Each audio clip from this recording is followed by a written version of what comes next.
halkaan naga daawanaysaan waa talooyinka shacabka Soomaaliyeed ku soo dhawaada meel kasta oo adduunka aad ku nooshihiin maantay aragtiyo badan ayaan idinla wadaagi doonaa meel kasta oo aad ku nooshihiin iyo qofti xiisayso waxay qori kartaa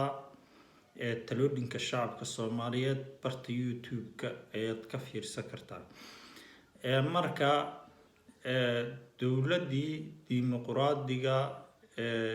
dowladda dimuqraadiga jamhuuriyadda Soomaaliya la dhihi jiray kana qaaday keyga Soomaalida 60kii uu hogaaminayay Aadan Cabdulla Cismaan iyo intii ka dambeysay dastuurkeedii maanta waxaa la yiri ma shaqeynayo historygeeni in la baabi'iyo taasaa ku daliil ah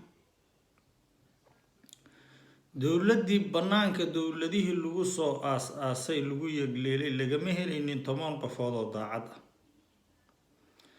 maalintaas xildhibaanada aan u cadaynin inaan 10 qofood laga helaynin laakiin ay ahaato inta ay ka imaanayso hadaf Soomaaliyeed oo isku mid ah xoog badan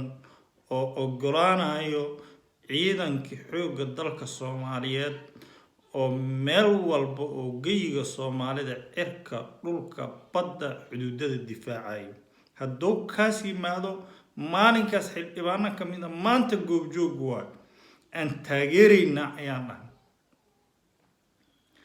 haddii la qaato federaal amba haddii la qaato jamhuuriyadda dimuqraadiga ee Soomaaliya haddii intaas laga helo ciidanka dhalinyarada Soomaaliyeed power garab oo hor istaagay intii madaxweyne dhahay dastuurkii looma dhamo wiilgeen dhalinyarada Soomaaliyeed haddana si spirit leh waa ka hortagayna madaxweyne goboleed shakhsi ahaan ma ogoli dhalinyarada Soomaaliyeed intooda ugu badan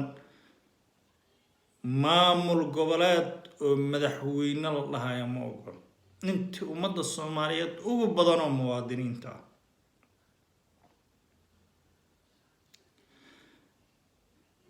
maamul goboleed wuxuu leeyahay boolis ammaanka hoose ka shaqeeya nabadda federaalkana wuxuu shaqadiisa tahay cirka dhulka badda xuduudada inuu difaacayo cadow kasta oo jiritaanka Soomaaliya dowladnimada nooc walba ay tahay wixii ka soo horjeeda ayuu xaq u leeyahay inuu dalka ka difaaco haddii aan nahay ururka talooyinka shacabka Soomaaliyeed ciidan noocaas ayaan ma arkin oo aan taageerayna ciidamada gobolada joogaan ee maanta ku riyoonayaan taas waxaan u sheegayaa haddii aad taqaaniin kilirka shanaad sida aan aniga hadda miidiyaha aga hadlaaya dadkooda hadday aga hadlaan heer waxaa la gaara qofkaas amba gabar ha aada amba wiil ha aad ahalkeedoo dhan la gumaado adduunka wiligeed kama dhicin waa wixii aan goobjoog ahay igu aragtidii igu xumeed waa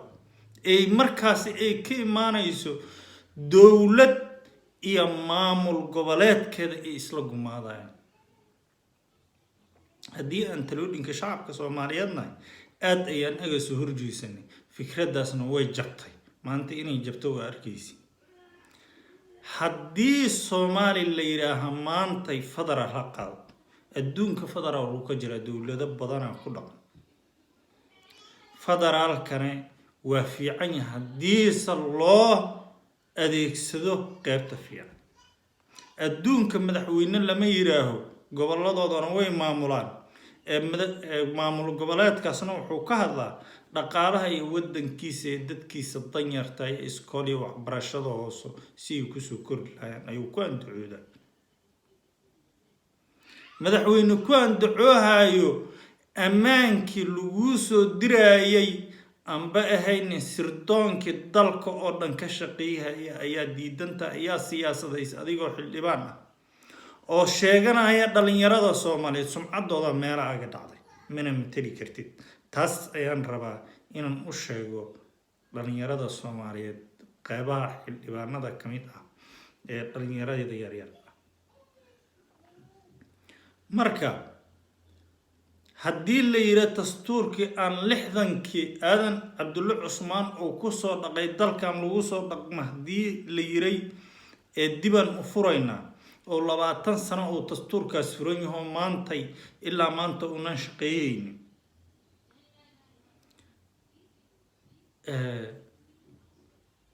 waxaan la sheegayo waa been Soomaaliyana waxa saldhig u ah oo saldhigba u ah mar walbaba